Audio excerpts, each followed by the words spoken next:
Welcome to the Uplift, where we are uplifting our lives, uplifting each other, and uplifting our communities together. Thank you for joining myself, Sai Herrera, and Tessa Savala here, two women, two attorneys, doing it our way, and inviting you here each week to share in on the stories, advice, and life lessons we've picked up along our journeys that keep us uplifted, and that will hopefully do the very same thing for you. Now buckle in and let's get ready to be uplifted.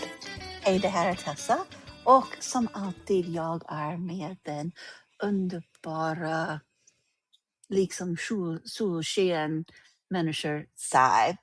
Hi, this is Tessa, and as always, I'm joined by the amazing, lovely human ray of sunshine, Sai. And I am so happy to be here with you, Tessa. I'm so excited to just have more time for a good, deep conversation with you. So thank you for being here and for coming up with the next wonderful topic for us to talk about. Isn't it just like nice to be in a space where like we could be so intentful and purposeful with what we're talking about? And Yes, I hope it yes. transfers to like the rest of my life too, right? Like I want to I want to be better at enjoying every single moment and being present. And I've taken small steps like not having my phone out at lunches, even business lunches. I'm like, you know what? No, this person deserves my full and undivided attention. This phone is Yes. going on silent. It is going to be hidden from view so I can't look at it. Oh, yeah, the intention is key. And attention is such a hot commodity right now, right? Like everyone is trying to get our attention and they're succeeding a lot of the times. I mean, the fact that Yep. you're saying that you have to like, do these things just to give someone your undivided attention, I think is uniquely a challenge that we're facing like in this day and time that we've never had to as humans like be competing with so many things that can take our attention and focus away. And I really came to this like intense realization a few weeks ago. I was at a business lunch. One of the people then called somebody else on this team that was working through a project. And this person that was called, who was, on this team, but not at the lunch, was in the dentist chair with like instruments in his mouth and answering the phone call. And I was like, hell no. People need some personal space and allow them to have personal space. But I feel like we've all been like become trained by society for like instant gratification and have to reach everybody at all times. And it's Wow, really I the was topic literally, go ahead. yeah, go ahead. Oh, I was just going to mention that I literally was thinking that this morning for some reason. I was thinking about how, like, people write you or try to contact you and they expect you to, like, respond in that moment now. And Mm-hmm. I find that so bizarre because, like, even when we had just phones, right, before text messages and all of that, like, you would call somebody and, like, sometimes they would answer, sometimes they wouldn't. Like, I feel That like was we've so much lost, better, right? Like it it really set was. up our lives in such a better way. Because you know what? Truly. Sometimes humans are, say, in the restroom. Sometimes Mm. humans just need to go for a walk and they forget to put their phone in their pocket, whatever it might be. Like, Or they're at the dentist. Like, or just they're at the dentist, which is just like, just the visual of that, like, makes me, it's one, wild. want to like throw up. Two, also, why are we demanding that? Why are we in a situation where people feel like they have to answer the phone in the most Mm, inopportune times? yeah. Well, I remember when I was in law school, I'd be taking the train in Chicago, from I think we're like the northwest side in Lincoln Square to downtown. And like between the time that I woke up and the time that I would get to my clinic, um, like somebody would have emailed me and I was supposed to have responded. Like they were disappointed in me that I hadn't responded during that time. This is, this is really like narrowed in on what I think is a great topic for us to talk about today. I heard this expression and I think it is so applicable to our lives. And I know that you and I are doing our best to come out of it. And I hope everybody else works at coming out of it. And it's this idea. This, what I read or heard or said was your weekends should not be your only happy days. And I think Mm. about like all the colleagues I had that are like working for the weekend or can't, I'm so glad it's Friday or oh my God, Monday. And I'm just like, can't we just find ways to enjoy all the days? And if you are so unhappy in your day to day, let's think about fixing it, changing it. Yeah. Yeah, that the phrase that you just said, working for the weekend, is wild to me. And it really like kind of underscores something for me in a larger sense of like I always look around and think about the people who are working for retirement. Yeah, Where like some people don't even have a weekend, like they just work every day, even if they're not physically working, like they're still in their head working. I mean, I was one of those people, right? Like I would oh, I have been go to too. Yeah. sleep. I would go to sleep and have dreams about work, and then I'd wake up and Oh start yeah. working. And Hmm. Oh yeah. like I would be literally trying to remember all the things that were coming to me on the weekends so that I could, or like write them down just so that I wouldn't lose them or whatever. And it was like I was constantly on. But the thing that's even more sad to me is like people waiting to be happy, waiting, like they're basically delayed, happiness until retirement Yeah. age. And what really is crazy about that is like retirement is never guaranteed, first of all. Second of Correct. all, like tomorrow is not guaranteed, right? So like we have no Correct. idea. And for you to wait to start living your life is just always a mistake in my mind. I think there was a philosopher who said, the meaning to life is living it. And I love, I love that philosophy because I'm just like, oh yeah, don't forget to actually live your life while you're here because we It's could literally true. work our lives away. But I'm thinking of all my other friends and colleagues and acquaintances, and I think so many of them are living for some future, as you put out, may or may never come. And that's just, it's Mm, sad in many ways because there are so many wonderful things every single day if we would just open our eyes and look for them.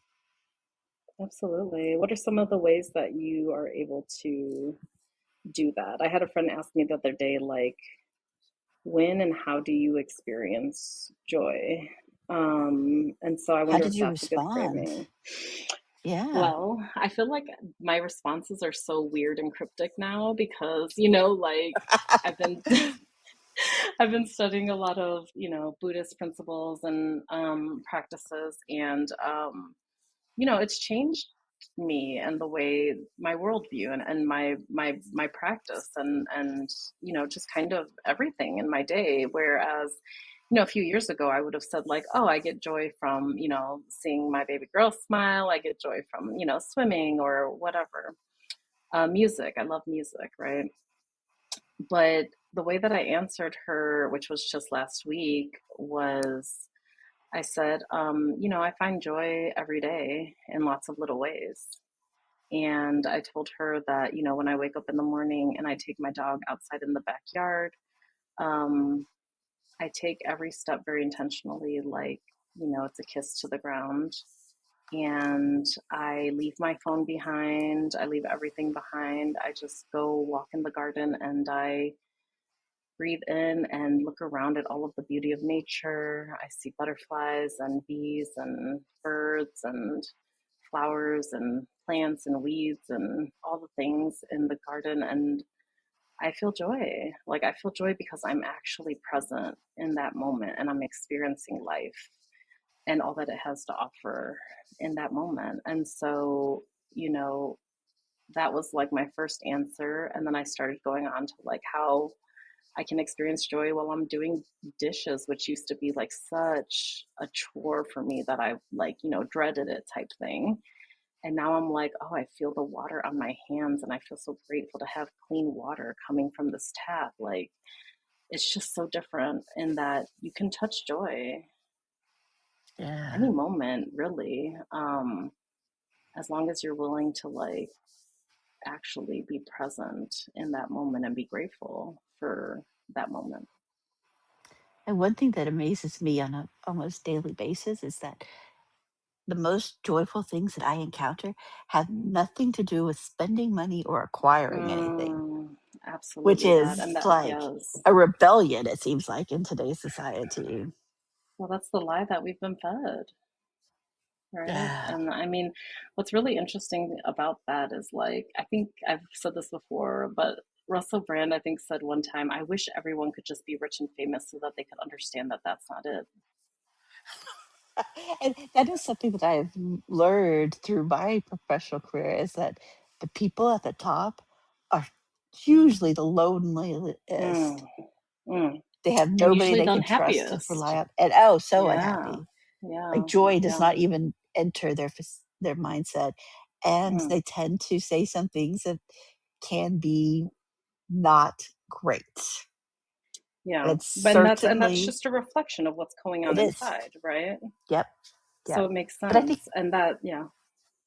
we've set it up that way though, right? Because I think it's Oh been yeah. well before our time when people started talking about working for the weekend and Oh yeah, for sure. I mean, I always trip out when I hear about the different generations. My grandma, I say she has busy bee syndrome because she always has to be doing something, right? Mhm. And of course, there's like actual psychological, like, diagnoses that would be more accurate, but I like to call it that because it's cute. And I learned about her generation being the silent generation. And the reason they're Mm. called that is because they were expected to like shut up and work type thing. Like that's all that it was about. Like, and now I'm like, oh, that makes so much sense why she thinks she always needs to be doing something productive. So I would say like probably way worse than, we are off today in terms of mindset on the zeitgeist or what have you. But still there are those seeds of, productivity is makes you a good person, I guess. Mhm.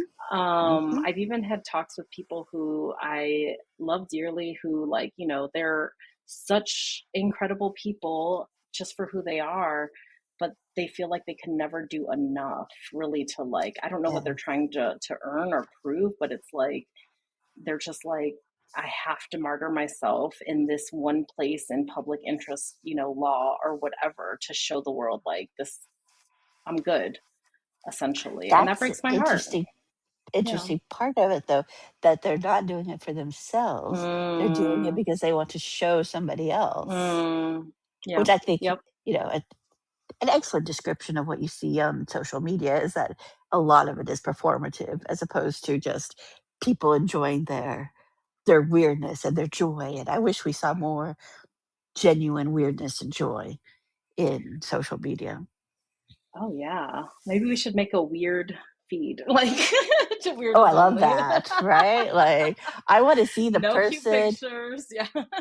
who Just like weird. plays 80s rock on like a pan flute. Oh yeah, the weirdness is the best. And it's Yeah. more interesting in general. But one thing that comes up for me when we're talking about these people, the persons that we're envisioning that are struggling with this, I always get the sense that like they just, like you said, are waiting to live. Like I said, if people are waiting for the weekends, that's probably like better than a lot of the people that I've seen who are waiting for another time in their life. And it doesn't even have to be retirement. It could be like, oh, once, like you're talking about acquiring things, people have a lot. I mean, we all have been, gifted non consensually these scripts that say, like, oh, well, you'll be happy once you buy a house. You'll be happy once you get that job. You'll be happy once you buy that car. You'll be happy once you find the perfect mate. You'll be happy, et cetera, et cetera, et cetera. And don't forget you have to do all those things by a certain age. Right. Right. Yeah. Or like you're not doing it. You must not be good enough in some reason, right? Or in some way. So I always think about the fact that we are aspiring to these things instead of living for what we have now, right? I think there's someone else said something like the secret is like not not wanting what you don't have, but like, Enjoying what you have. yeah, I can't remember exactly how they said it. It was far more clever. But it's like happiness is, like wanting what you have, I think it is. Yeah. And so like like we want all these things we don't have or that we think we need to get. But the opposite of that is maybe practicing gratitude for what you do have, and living in that gratitude and then enjoying the moment and understanding that you're worthy of joy and you're worthy of enjoying your life now, not when you become a Yeah. certain person or hit a certain milestone or achieve a thing or acquire a thing, but right now. You can access that right now in this moment and you're worthy of it. Isn't that wild?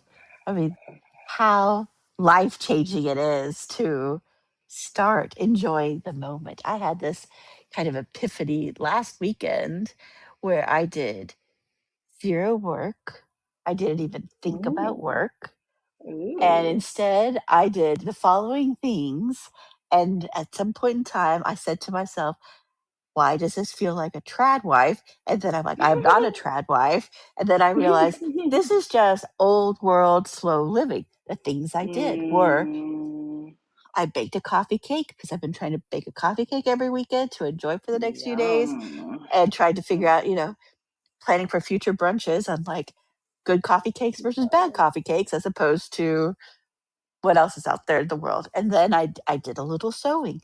I Mm, started juicing some citrus because I was making cocktails for that evening. And I'm like, mm, I really enjoyed this day, right? And it was so also something that would be on a trad wife's, you know, mhm. reels for the day when I'm like, this has nothing to do with trad wife. This is just somebody who enjoys being present in the moment and making sure that the whole day has intent and purpose that satisfies me and nobody else. Because it's not like I posted it on Instagram. I just, did these things. And I'm like, That's what this I was is gonna say. Is nice. that's the difference. Is that you're just living those moments. You're not performing them. Mm-hmm. When you are creating something, content, for whatever other purpose, like there's got to be some element of performance or service at least to someone else, right? Like you're Yeah. instructing somebody how to do a thing, or you're showing them something that you want them to see, or you're looking for approval or affirmation or attention, right? Like there's always another purpose to that.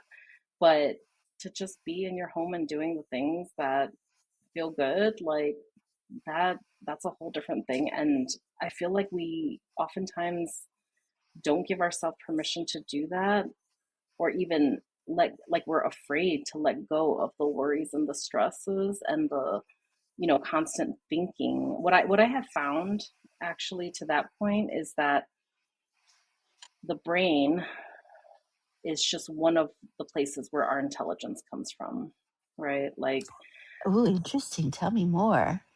so our brain obviously is a place in Western society, or maybe beyond, that's been affiliated and associated with intelligence, right? And Mm-hmm. everybody wants to be smart. Everybody wants to know what's going on, right? But what I have found is that we have all kinds of different intelligences that come from different places. And throughout history, there have been different societies that have, really attributed intelligence to different places in the body, like the heart. Or even the stomach, right? That gut feeling. The body has so much Mm. intelligence beyond just the brain, but in our culture, we have like, you know, because of scientific findings or whatever, like we're like, oh, all of this is coming from the brain. And it's not true, because when you think about, your regular thoughts, right? Those thoughts, sure, those impulses, the electrical impulses, whatever, they're coming from your brain technically, right? But when you have a feeling that something's not right, that can save your life. When you feel something in your Yeah. body, the instinct, that's intelligence beyond, I think, what science has even figured out yet. I could be wrong. I don't I don't follow all the scientific findings, but that to me shows that like we're so much more than a brain. I remember a woman once, which I thought I was 100% with her at the time. She said something like, my body is just a bag to carry around my brain. And I used to agree with that because I wanted people to respect me for my intellect and not, like judge me for my body or my appearance or whatever, right? Or But now I who know you that are, which I think is beyond your who you brain. actually exact and that's what I mean, is like we're so much more than just our brains. And the reason I'm Yeah. saying all of this is actually because when you talk about the brain and or when we're talking about how people can't let go of the thoughts and the worries and the stress and the anxiety of the week, or the day or the moment, the reason is because the brain, its function, because it does have this like, way of almost like verbalizing thoughts right to you in a clear way. One of its key functions, like the rest of your body really, is to protect you, right? So Yeah. like I was just in a car accident a few weeks ago and I just came from the chiropractor, and they were telling me like, okay, here are all of the issues that you're having, and it's because your body was so afraid at the time of impact, that it went to protect you, and now you have spasms here, here, here, and here, and here, right? And I'm like, oh, that makes sense, because it was trying to protect those areas, and now I have to, try to fix that. But the brain does the exact same thing. The brain is trying to protect you. So when I think about a person who truly is struggling on the weekends, at night, I just talked to a prospect, kind of like consulting client of mine yesterday, who was like, I asked her, hey, how are you doing? Like, how are you with your well-being? Like, are you getting rest? And she said, well, for the first time, I have, set up a boundary that I'm not going to work at all after 9 p.m. What? 9 Yeah. p.m. I And mean, I she's not said, like a trauma nurse or anything, is she? no, no. Okay. This is a nonprofit professional, of course. And I told her, well, good job for setting your first boundary. But Yep. just that statement Absolutely. alone tells us so much, right? About like the unrealistic standards or unrealistic expectations that are being put upon us as human beings. And when those Hmm. expectations are being put upon us, our brain is going to do whatever it can to protect us, right? And make sure that we're okay. And so when I think about like intrusive thoughts, when I witness people, not being able to rest, I was absolutely in this space where my nervous system was so, I don't even know how to describe, like wired, for toxic stress, I guess, that like I literally had to take off 3 weeks from work in order to even begin to rest. And Oh. that was an insane finding to me, that like that had never been the case in my life, but it had gotten to that point. And so I say all that to say that like your brain is trying to protect you by creating more and more and more thoughts. And the one thing that I can share that really has helped me with this is understanding that I am not my brain, Hmm. and finding a way to like separate myself a little bit from it by being like, I am not my thoughts. I am the Hmm. being that is observing those thoughts being made by this brain. Yeah. And I don't have to That entertain makes every thought that comes out of the thought factory, right? right. And I think I read something similar recently from a psychologist about how that is also how a lot of Western society has sold people on things to buy to make their body or person better. mm, Right? mm, It's the same thing. Like they have attributed a value to the body that they then assign to who you are, when mm. those two things should be disparate, right? Like Like what? your Give me body an exists, example. but it's not. For instance, let's think of being told by like the stylists out there in the global social media area 5 things you should not wear when you are a woman of a certain height, weight, or Mm, age, right? Those are out there, mm-hmm, those proliferate mm-hmm, society, social media. And mm-hmm, those rules that they get posed upon you put value upon you, because then somebody else is taking that video and saying, this is why people don't take you seriously, or this is why you will never fit into society, or you are not the ideal person for this job because you chose to wear red today, mm, whatever it might be. But and how do we break that down? Because it is things that, and jumping to conclusions that people do and will always do, but how do we protect ourselves from it so that we are not tying that very extrinsic visual value onto who we mm-hmm, are? mm. Because you have Well, to I protect yourself from that shit because it can tear you down. absolutely, absolutely.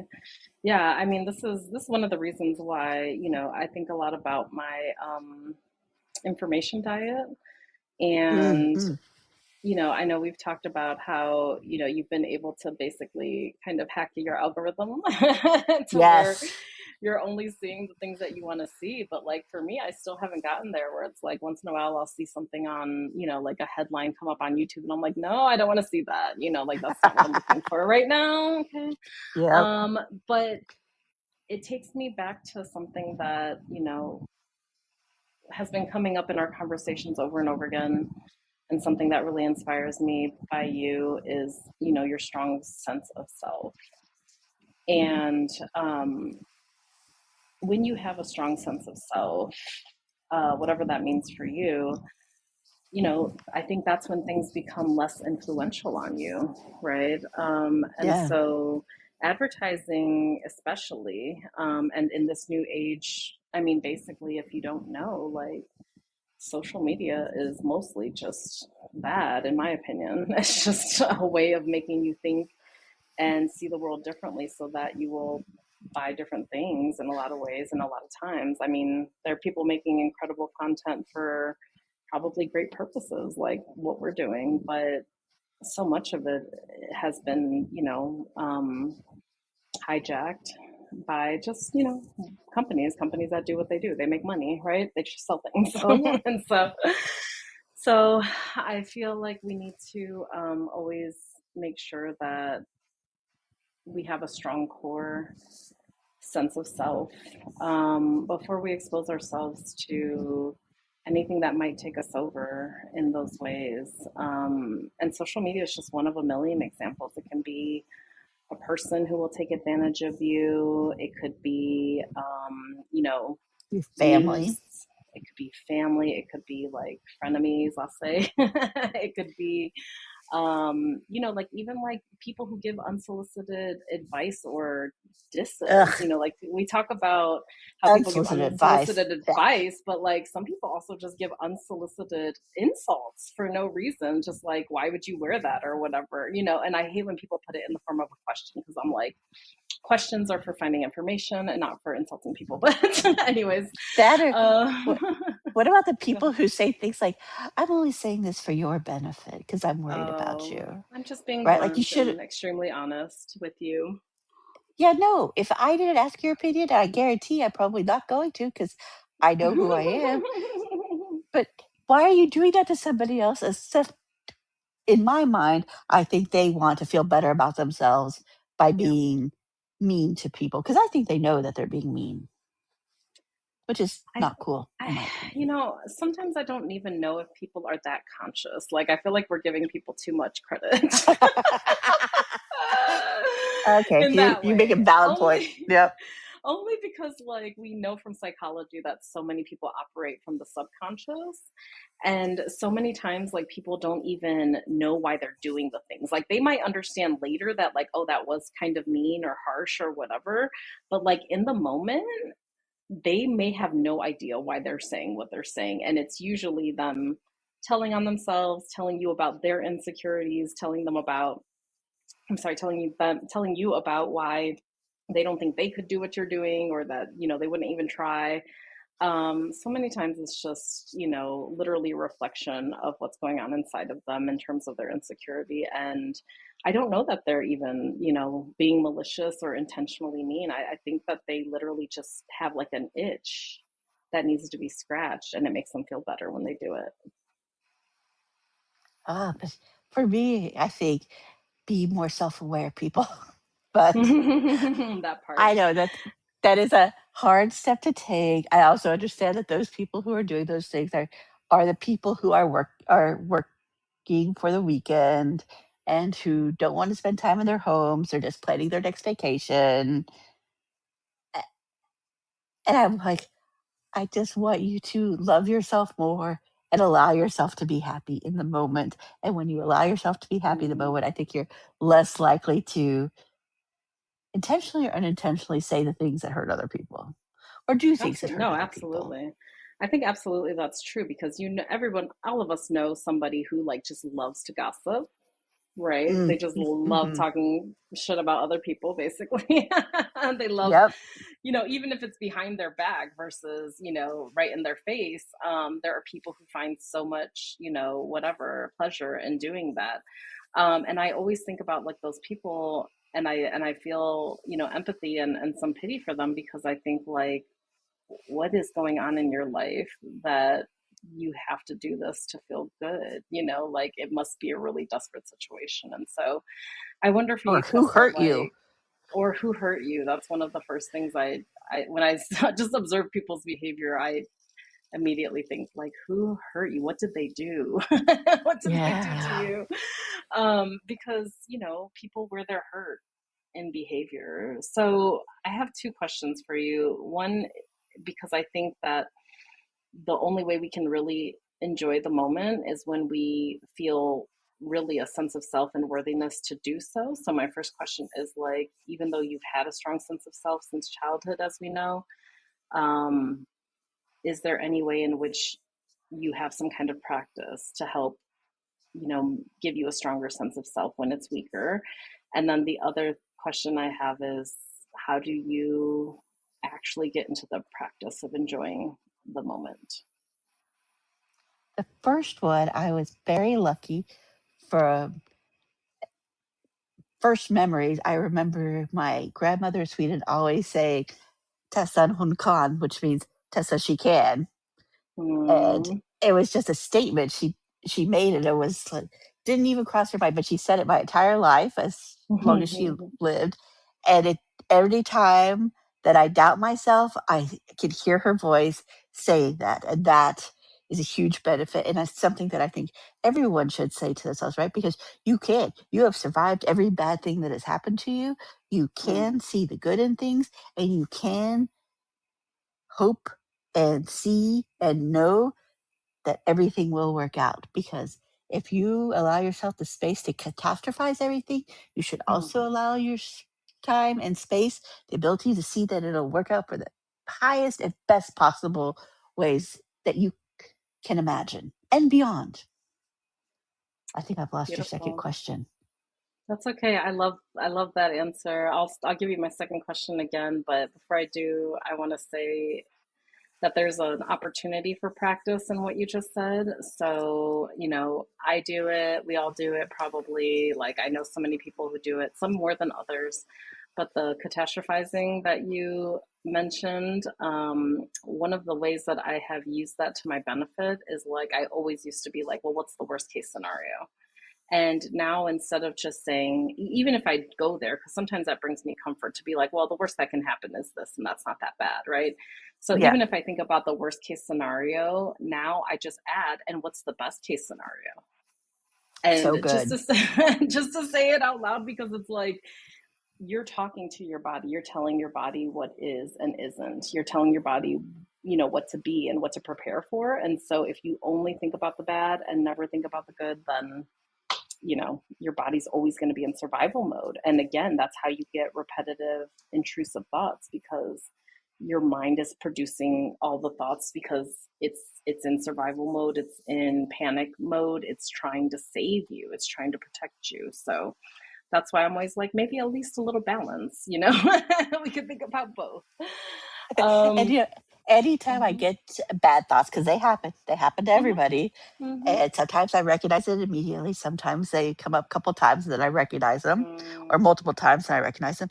I say to myself out loud, your mm. brain is lying to you. Do not trust it. Your brain is lying.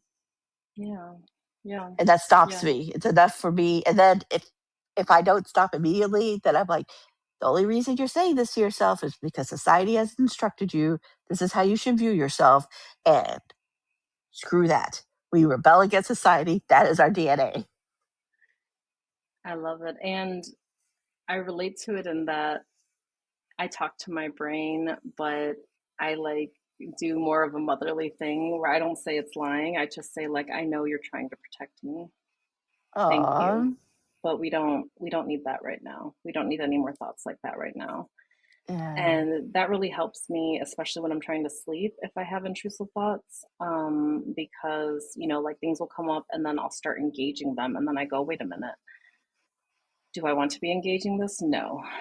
and I take a few breaths and I just tell my brain, like, you're safe. We're safe right now. You don't have to protect me right now. Everything's going to be okay. Like, that comforting, I think, helps bring down the like vigilance. They call it hypervigilance in psychology, right? And that's really Yeah. what we're talking about when we're Mm. talking about like the brain is just making all these thoughts to try to help keep you safe. That's what they call it, hypervigilance. And so I just try to comfort it like a little baby. Like, I know you're scared, but it's okay. We're safe. And that helps. The other question I had for you is, what's your practice in actually enjoying the moment? Do you have a practice that helps you? Because even if you know and your body knows that you're worthy and that you deserve to have joy, um, it's still difficult sometimes, right? Because of the pace of the world. Like you said, you're like in old world Europe on your Saturdays or whatever, and I'd love that for you. Yeah. Yeah. But it's not easy in this space and time, in this culture and society today, to actually get to that space. So how do you get there? What do you literally do? What's your practice to get yourself into that space and be able to even, make your coffee cake without just, I don't know, scrolling mindlessly on social media while you're doing it or whatever? Like, how do you do it? One, I think that I have this belief that you should be strong from life, which means Mm, you should be doing things, right? Like, I do not understand a lot of people who like hire people to cook for them, which is strange to say considering my spouse is in the culinary world. But you're like, I don't I have to like understand those people to take their money. That's okay. correct. But in your own house, like you should want to do the things that other people pay people to do, right? Like do your laundry, Mm, pick it up, move it around, iron it, fold it, do all the bending and lifting that's required for like cooking and cleaning and mm-hmm, gardening, because then you're like, you're getting strong from just living, right? I mean, not to the extreme of, say, my Swedish mother, who for too many years like scrubbed floors on her hands and knees. mm, There are tools and devices that can help you in some ways where you don't have to yes, kill your knees by the time you're like 80, right? right, right. I also have never had a fear of missing out. I've always Ooh, had what the opposite? the joy of missing out, the The JOMO. joy of missing out. Yes. I have always found Jomo. And I think that's because by nature I'm a very independent type of person who enjoys quiet time to herself. And I think Mm-hmm, that has helped, right? Because if I didn't have that personality, it would probably be a lot harder to do the things that I like to do because I would want the additional stimuli. I don't turn on music mm. anymore. I just like do the thing that I'm doing and I'm paying attention. The single tasking. I'm so about the single Yeah. tasking. Like, in my workspace, I've always been like, not even pressured, but like required to multitask, where there's just so much to do. It feels impossible to get done unless I'm doing like three or four things at a time, if not more. And I remember I just heard this phrase, single tasking. And I was like, I why like is it. that the antidote to everything? Like, I was like, single tasking is where it is at. Like, let's make single tasking a thing, because when Yes. you are mindful, like truly mindful and present with the thing that you are doing, and the thing that you could be doing could literally be like walking. Yep. Like, I've been a klutz all of my life, and now I realize it's because I was never mindfully Just present. walking. Yeah, Yeah. like I was never just walking. I was always worried about this. What's going on over there? Is somebody about to explode? Are we gonna die? Like, just like always things. But when you really truly like walk and you can feel the sole of your feet like touching the ground, like I'm standing right now and just experiencing the sensation of like the ground holding my foot, like that is a whole different experience. It's like you've never Yeah. stood before, you've never walked before, because you haven't done it being present, being mindful, and that changes everything 100%. I am very fortunate to live in a neighborhood that is, well, it's Indo-Asian is majority in the Mm-hmm. neighborhood. So if I'm outside the house in the mornings, I'm going to see women walking in hijabs. And this is what I note: it is slow, it is mindful, Mm-hmm. they're enjoying their time, they're having Yeah. a lovely conversation. It is not like, they have ankle weights on and wrist weights and they're like clocking and monitoring everything. They are in the moment. I had this neighbor who, I don't know him personally. I think he's probably somewhere in his 80s. Every evening, he takes an evening constitution around a few blocks, and his hands are clasped behind his back. And it is such a like I am soothed and peaceful just by watching him have a soothing and peaceful walk in the evening. I love it. And that just shows the difference. And when you started talking about the slow, mindful walking, like, yeah, I had this picture in my head of somebody like power walking with all the weights and like Right? like the phone or the music and the ear pods and like probably taking a call. And like, I mean, I Yep. have friends that literally are like, well, I have to walk, I have to get my exercise in, but I like to take my morning call with that. And like, and I'm just like, girl, can you not just go for a walk? Like, and that goes right to our topic, right? Are we over programming ourselves every single mm, day so that we can't enjoy the yes. moment? And that's why happiness is only like, I will allow myself to be happy and enjoy my life from like, say, 8 p.m. to 11:30 a.m. every other Saturday, and if and Mm, only if the moon is full. mm. Yeah, and so the antidote to that would have to be like, how do you find some kind of peace, joy, or at least presence, like mindful presence in the things that you do in your daily life, right? Like, how can you touch that even if you have to do the laundry or even if you have to do dishes? What does that look like? For me, it was making sure people in my circle also learn to just enjoy the moment, whatever it was for them. But say specifically for laundry in my home, it is ensuring that I am using products that I know are good for the environment, so that I know that when I'm doing this, I am treating the earth with respect. I'm making sure the clothes are lasting as long as they can. And it's just, I guess it's a lot of thoughtful intent. And I think a lot of it comes from me remembering spending time with my grandparents in their apartment building in a tiny small town in Sweden, and how much joy we had just doing the laundry in that, very probably pre World War II building that was just so perfect. And it was like, I missed that feeling and I wanted to recreate it. And I think as Mm, the older I get, the more I'm working to recreate, what I mm, knew as a child, which was classic, slow European living, I love that. which is And I the antithesis of what the US feels like most of the time. and I think you hit it right on the nose in that like it truly is the intent that you're building into your life, into your practice, right? And Hmm. I wonder like if there are people out there, which I know there are, people out there who don't even know where to start in terms of finding joy. I think there's a couple of different ways to go about it. The first thing you could do is you could literally, like I said, take a step and do nothing else, like just mindfully walk Yeah. or even mindfully sit or whatever it may be, right? Like just let yourself feel the sensation of being in this body.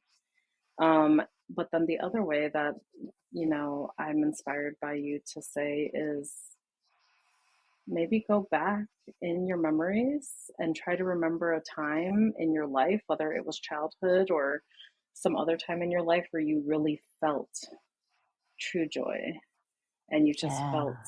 safe and happy. Like what was that? Where were you? What were you doing? Because, it makes so much more sense to me why you enjoy laundry with all of that backstory. Actually, it's so much more than just even, you know being present in the moment of doing laundry, but like recreating a time and space that you really felt safe and loved Yeah. and just happy. Like Of course, that makes so much sense. And I wonder if we couldn't all like go through that exercise in order to find something that would bring us more joy regularly. That is such a good point because I just my husband does this thing if I get too stressed out, and that is he will turn on Swedish television, a Swedish movie, a Swedish radio, and just hearing the language immediately soothes me. Mm, But I mm, imagine everyone has that thing that will immediately soothe them, whether it's music or taking a long bath or a shower or taking a walk or going for a run, whatever your thing is, like do it and do it mhm. more. Yeah. And notice, right? Like that's the other thing that Hmm. I was saying before at the top of this talk, like attention is such a hot commodity. Like I don't think that attention has ever been commodified in the way that it is today. I mean, I guess I know that that's not true because even though we had, a huge advertising season and all of that in different eras, I mean, literally, our attention is being commodified in terms of like selling it, um, and it's wild. It's a wild time, and so just literally like deciding to reclaim that for you and your joy, Or paying attention to and yourself as opposed to something yes, else. that's yes, exactly where I'm going. Because if you're not paying attention to what brings you anything, then you won't know how to get back there, right? So, like, for example, sometimes people do things that hurt themselves a lot of times. Like, and I say that like emotionally, psychologically, whatever. They keep doing it because it's their habit, and maybe they've even Yeah. become numb to it in a certain way to survive, but there are people that will do things like that because they're just not in touch. That mind body connection is so key there. Where if you don't even feel a lot of feelings, really, like that might be your mind and your body working together to just protect you because you're not Yeah. ready to go there. So I always think, awareness is the first and foremost step of being able to even, find a practice that's going to serve you in the way we're talking about. Do you remember when you first became more self-aware about about what was happening to you, who you are, what you wanted in life, how you found joy? Like, was there a moment that switched it for you? I feel like the way I'm responding to that question is like me going back through the reels of time in my mind's eye of like this is when I started to like, have this kind of insight. In Buddhism, they say that like being still is the key to concentration, which is the key to insight, right? And Hmm. so the first thing that comes to my mind is you, because when we started meeting up, especially when we started meeting up regularly, I was still in a place where like I had just gone through, college and law school, and I was still like operating from the script of like I need to be this person that the world expects me to be, basically. Yeah. And I never really like stop to think about it. Now, when I was younger than that, I always remember being like, I'm going to live my life how I want. Like, I don't care what other people say. Like, I was very rebellious. And so, like, I always had that. And I always had from my mom this thing that was like, if other people get to enjoy their lives, like, why can't we? Just because we're poor doesn't matter. Like the best things in life are free. Let's go enjoy the beach. Let's go Yep. enjoy the road. Let's go do whatever. And so there's a lot of different like milestones or like even just, kind of concepts of memories that are coming to me when you ask that question. But I think because that's exactly how it goes. I don't, especially with Buddhism, people think that there's like this aha, like enlightenment moment where like Yeah. now you're enlightened, and that's actually not the case. Correct. And nobody, like I don't know, like people have this, kind of general mainstream idea of what enlightenment is, but when you get into the practice, like it's more about touching that and finding a practice that helps you touch that often, more often. And so for me, it's like all of those things have gotten me to a place where I've been able to like touch a piece of that or like, be able to get an insight that I didn't have before. And I don't think that there's ever a moment of just, or there, in my experience anyways, there's never been a moment of just like, oh, now I'm self-aware. It's not a destination. It's like, now I'm aware of this in me. Yeah. And this experience, or maybe like this series of experiences, or maybe these, series of interactions with different people or the same person, that has given me this insight now that I've found a way to incorporate into my life. So I wish that it was like, just like an aha moment and now I'm cured, type thing. But it's never been that way for me. It's been like a bunch of little like, oh yeah, why would I want to hang out with people who don't want to hang out with me, Tessa? You're right. Thank you for that insight, because you slowed me down.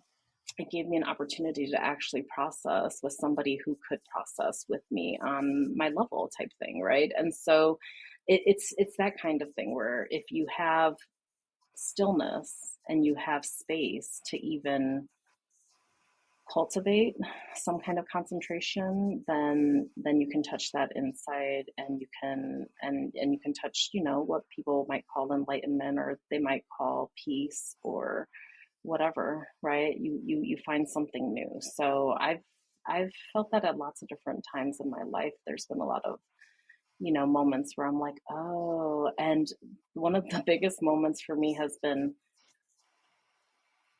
then looking back and understanding that even though I understood things intellectually far before in different parts of my life, it didn't mean that I had taught or trained or conditioned my body and my entire being to actually work in alignment with that concept, if that makes sense. It's a Yeah. different level, right? Yeah, absolutely. Oh, What that's so about you? lovely. Thank you. The same in that it's been a lifelong practice where they kind of each new lesson builds upon itself. Like I was Mm-hmm. raised by a mom who is very much do not allow people to have power over you, Mm, which does a great job of protecting somebody from allowing other people's negative thoughts to enter you, mm, yeah. and then being taught that it's an inefficient use of your brain power if you're allowing that into your space. And I guess it's been a series of Mm-hmm. really strong women now that I think of it, because the stories I told about my grandmother, It my always mom is. teaching me about not allowing other people to have power over you. And then in my professional career, I worked for a woman who is just phenomenal and amazing, who says to this day that she would never be elected again under the current political environment. But she, you know, eh, left college, started having kids, raised a family, went back to college after all her kids were in college and out of the house, then decided to have a career for herself and entered politics, worked her way up, became very, very powerful in the state of Texas, and always looked at everything as just because it's been done this way doesn't mean it's the right way. And that Mm-hmm. Mm-hmm. independence from somebody who I heard all the negative talk about her through thousands of people that come through the Capitol. Well, oh, she's just a Mm, pretty face. She doesn't know what she's mm, doing. mm, It's only because she's wearing the Chanel suit. When in reality, and that she is very quiet, in that she wasn't a politician who went to the microphone. She did all the work, one-on-one mm. conversations, and built her Most effective support. thing to do. I love her. Absolutely. Right. And I think that's what it's not common and popular in today's politics. Everybody wants to be at the Mm-hmm. microphone and be loud, and that's what they think makes you important. But she found a way to do it in a way that was totally different, but highly effective. And Mm. seeing that in action and seeing how many people doubted it and not realizing how what her impact was has helped me in so many ways on Mm. a most a daily basis, right? Because it was against the grain, and it was a strong woman who didn't care it was against the grain, but found power in the fact that it wasn't with the flow, shall we say. Ugh, you gotta love that subversive like power is amazing. Hmm. And what an honor to witness that firsthand. Oh, That's so yes. incredible. I wish we could all see that, because one of my biggest challenges as a recovering people pleaser is understanding truly that, like, the more you try to do, the bigger you try to do it, the more good you try to do, even the stronger the opposition, not the opposite, right? Yeah. And it's so And weird. It's just like that counterintuitive. yes, exactly. I'm like, but I'm trying to do such good things. I'm trying to do this great Yep. thing. Like, why would anybody try to tear me down? And it's just one of those, like, harsh realities of life, of people. Like, people are gonna people, and there's a lot of, psychological intricacies to all of that, as we discuss, but you can't let that stick to you, right? You can't let that Yeah. stop you. You can't let that sidetrack you. Like, you have to just see it for what it is and understand that that's about them. That's not about you. It is such a good journey too, right? Like you uh, it's cyclical. Sometimes you need to re-up on the education that like gets you to the next Mm-hmm. spot. And Mm-hmm. I think I've seen that through the strong That's women right. in my life. And it is freeing once you're able to like stop those intrusive thoughts, stop the societal pressures, make sure we're enjoying the moment and being present. So we're not the people who are just working for the weekend or dreading Monday or dreading responsibilities or obligations that may or may not be ours or may or may not even be necessary. And Mm-hmm. I think you hit on something much earlier in our conversation was the editing we have to do in our life, right? And we've talked about it before, editing the people who are around us so we're not feeling outside pressures, ensuring that our group and the people around us uplift us and support us so that we can be our best selves. Mm-hmm. And also living with intent, whether it's your choice of partner, your choice of job, your choice, all our choices, actually, right? We have the power to make choices that make us happy. And we have the power to make choices that are ours, as opposed to, as we have talked at ad nauseum, are either the expectations of our parents, our family, our friends, society. And it Mm-hmm. often can feel like we don't have enough input on our lives. So I want to give everyone permission to make choices for themselves. It is not wrong. It is not selfish.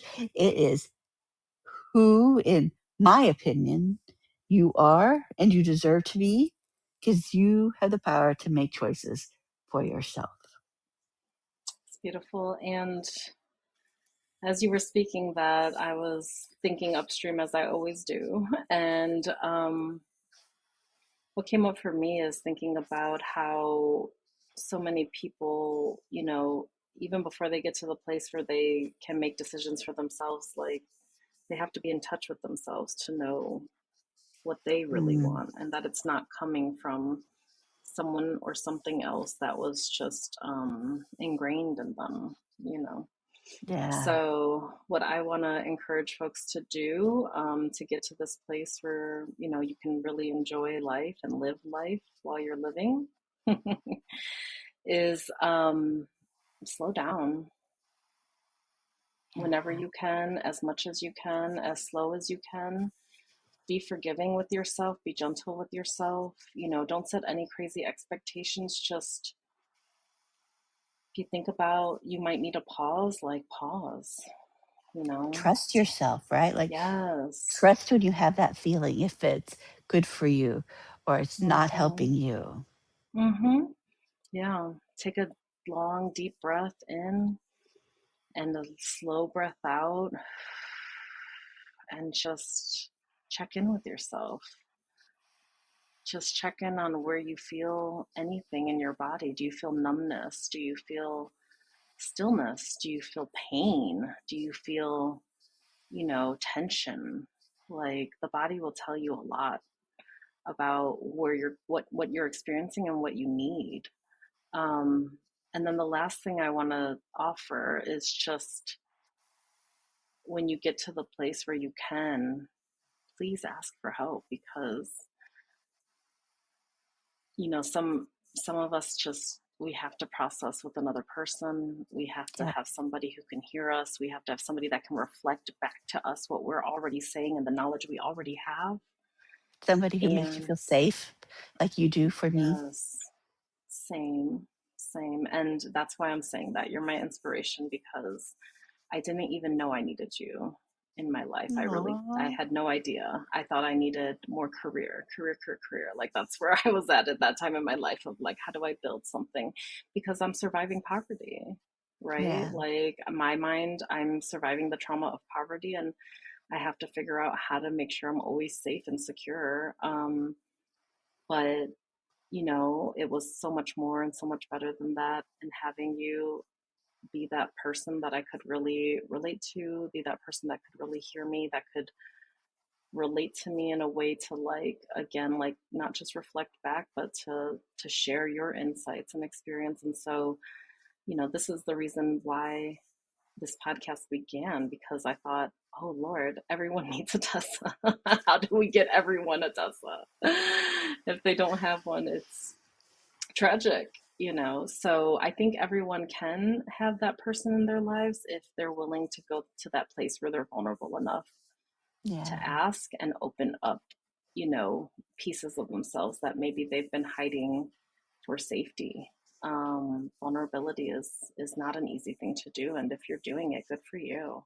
Keep doing it. Keep getting into the place that makes you feel like you can find, yes, safety, but also growth. So thank you, Tessa, for being my person in that way. And I hope that everyone gets to find their Tessa, but more than anything, gets to enjoy this moment, because it's the only one that we have. Right? All right, y'all. Thank you again for the wonderful conversation, Tessa. I'm wishing you all well. And until next time, stay uplifted, y'all.